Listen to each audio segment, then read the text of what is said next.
اعوذ باللہ من الشیطان الرجیم بسم اللہ الرحمن الرحیم السلام علیکم ورحمۃ اللہ وبرکاتہ۔ اس ویڈیو میں ہم بات کریں گے جادو کے توڑ کے حوالہ سے کہ جادو کا توڑ کیسے ممکن ہے، اور ویڈیو شروع کرنے سے پہلے آپ اس چینل کو سبسکرائب فرما لیں، ساتھ بیل آئیکن ہوگا اس کو بھی پریس کر لینا۔ زیادہ تر حالات میں جادو کا خیال وسوسہ سے زیادہ کوئی اہمیت نہیں رکھتا، لیکن جادو سے انکار بھی نہیں کیا جا سکتا۔ جادو ایک علم ہے جو قرآن پاک سے ثابت ہے۔ اگر کسی شخص پر جادو کا اثر ہو اور کوئی جاننے والا اس کی تصدیق بھی کر دے کہ جادو کیا گیا ہے، تب یہ علاج کیا جائے۔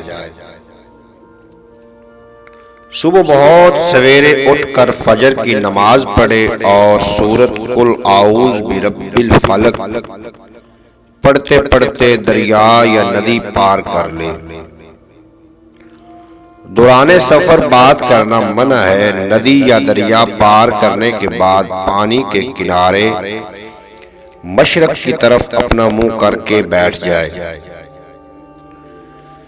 اور انگشت شہادت سے یہ نام تحریر فرمائیں: حمان، ہاروت، ماروت، لکھ کر ہاتھ سے مٹا دے۔ لکھنے اور مٹانے کا یہ عمل ہر حال میں سورج نکلنے سے پہلے کیا جائے۔ کسی جگہ اگر سمندر، دریا یا ندی نہ ہو، وہاں آبادی ہو، تو آبادی سے باہر کنویں کے پانی میں اپنے چہرے کا عکس دیکھے تو اس سے جادو مکمل طور پر ٹوٹ جائے گا۔ یہ عمل آپ نے 7 سے 11 دن تک کرنا ہے۔ امید کرتا ہوں کہ آپ کو میری یہ ویڈیو بہت پسند آئی ہوگی، اور چینل کو ضرور سبسکرائب فرما لینا ہے تاکہ اگلی ویڈیو کا نوٹیفیکیشن سب سے پہلے آپ تک پہنچ جائے۔ اگلی ویڈیو تک اجازت دیجیے، آپ کا اور میرا اللہ حافظ۔